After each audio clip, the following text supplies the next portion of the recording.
হায় হায় এলাকায় কেমনে মুখ দেখাবো, লজ্জায় পড়ে মারিয়াম আলাইহিস সালাম এলাকা থেকে চলে গেলেন। কি অবাক করে কাণ্ড!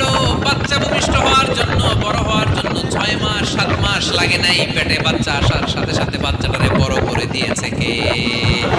মারিয়াম আলাইহিস সালাম এবার বসে পড়লেন, বুঝতে আরম্ভ করলেন প্রেগন্যান্সির পেইন উঠেছে। হঠাৎ করে পেট থেকে বাচ্চা ভূমিষ্ঠ হয়ে যাওয়ার পরে উনি কাঁপতে আরম্ভ করলেন। ক্ষুধার চোটে খাবার কিছু নাই, সামনে ঝর্ণা, উপরে একটা খেজুর গাছ।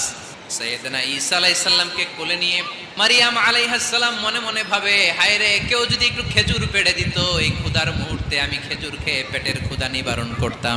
রব্বুল আলামিন মারিয়ামকে উদ্দেশ্য করে আয়াত নাজিল করে দিলেন, হুজ্জি ইলাইকি বিজিযআইন নাখলা। এর মানে হচ্ছে, মারিয়াম, কেউ পেড়ে দিবে না, একটু কষ্ট করে হাতটা উঁচু করে খেজুরের ডালা ধরে ঝাঁকুনি মারো, টস টসে কাঁচা পাকা খেজুর নিচের দিকে পড়বে, তারপর তুমি তুলে খাবে। সুবহানাল্লাহ।